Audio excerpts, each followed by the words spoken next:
മോദാനിയെയും BJPയെയും നിരന്തരം ശൂന്യാകാശത്തേക്ക് വിടുന്നു എന്ന ഒരൊറ്റ കാരണത്താൽ കാട്ടുനീതി നടപ്പാക്കി ലോക്സഭാംഗത്വത്തിൽ നിന്ന് BJP പുറത്താക്കിയ മഹുവ മൊയ്ത്ര പാർലമെൻറ്റിന് പുറത്തു നൽകിയ മറുപടി ഈ രാജ്യത്തെ ജനാധിപത്യ മതേതര വിശ്വാസികളെ രോമാഞ്ചം കൊള്ളിക്കുന്നതാണ്.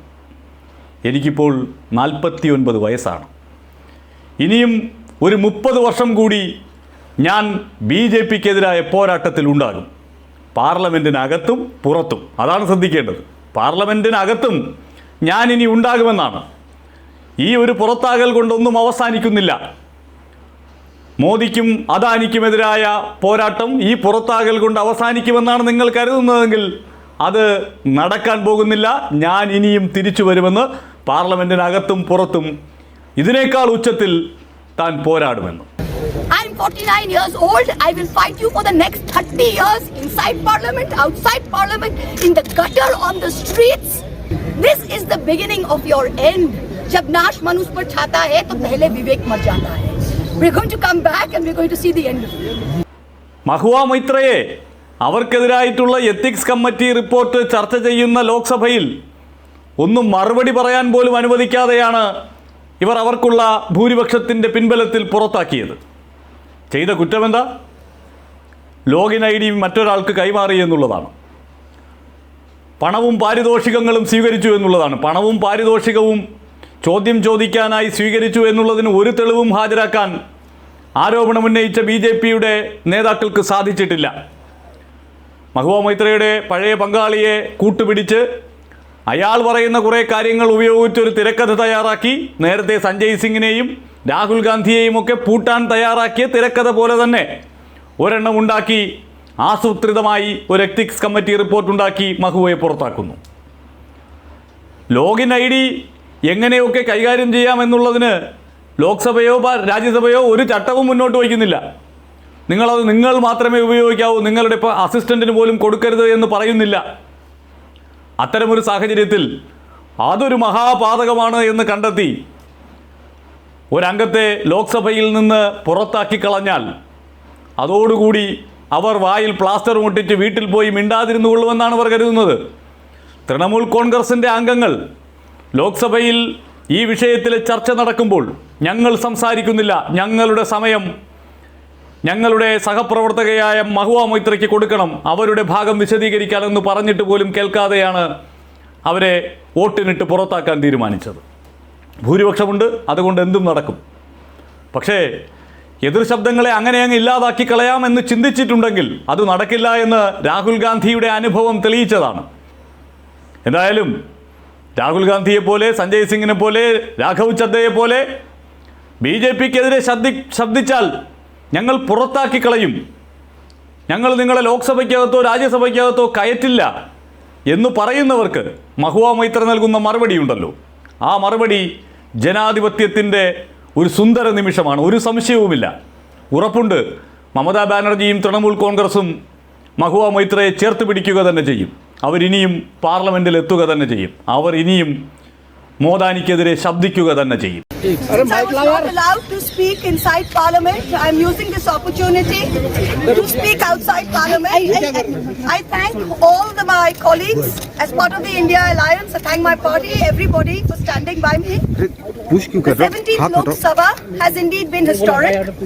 It is a house which saw the passage of the Women's Reservation Rescheduling Bill, but it has presided over the most tenacious witch hunt of one of 78 women MPs, a first-timer, a single woman with no political lineage, elected from a far-flung constituency on the Bangladesh border.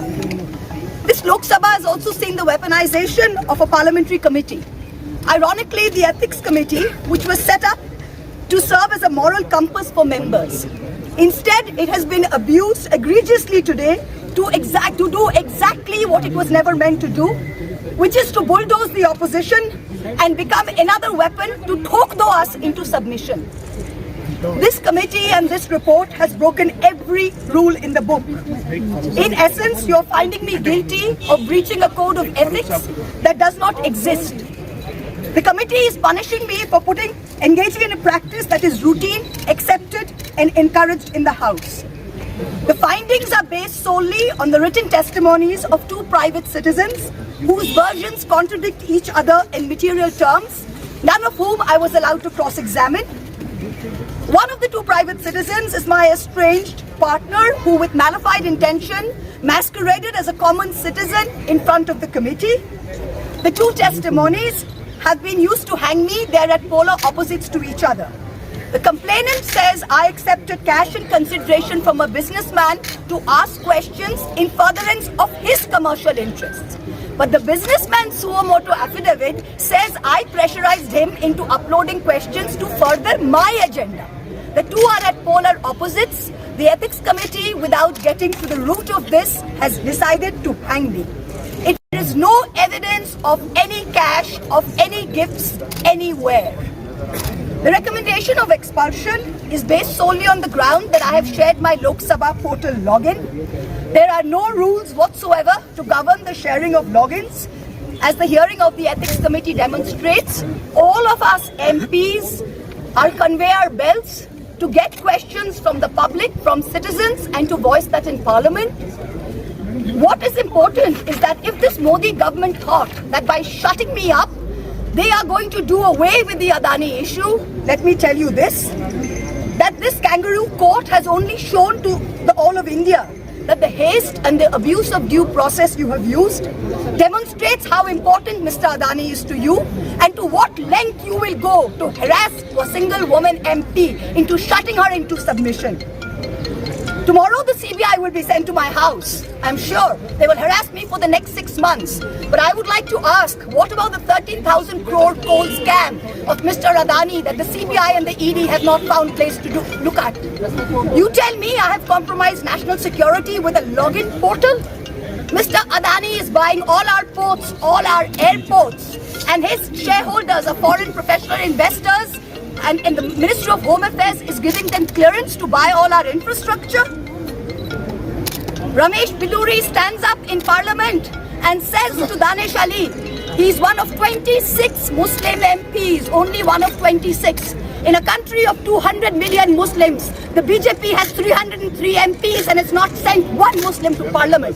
Ramesh Biduri stood up and told Danish Ali, ye badwa, ye katwa, no action has been taken. Nothing has been taken. You hate minorities. You hate women. You detest Nari Shakti. You cannot handle power and authority. I'm 49 years old. I will fight you for the next 30 years inside Parliament, outside Parliament, in the gutter, on the streets. Adim হিংস্র মানবিকতার যদি আমি কেউ হই, স্বজন হারানো শ্মশানে তোদের চিতা আমি তুলবই. We will see the end of you. Do not wonder. Punjab, Sindh, Gujarat, Maratha, Dravida, Utkala, Bango. We don't have the Punjab. Sindh is not ours. Dravid is not yours. Utkal is not yours. Bongo is not yours. Where do you think you're going to rule us? Where do you think you get this brute majority from? The ethics committee has no power to expel. You have assumed the powers of a quasi-judicial authority and imposed a penalty on me that you have no power to do. Used every tenet. This is the beginning of your end. जब नाश मनुष्य पर छाता है तो पहले विवेक मर जाता है. We're going to come back and we're going to see the end of it. So thank you very much. Oh, well done.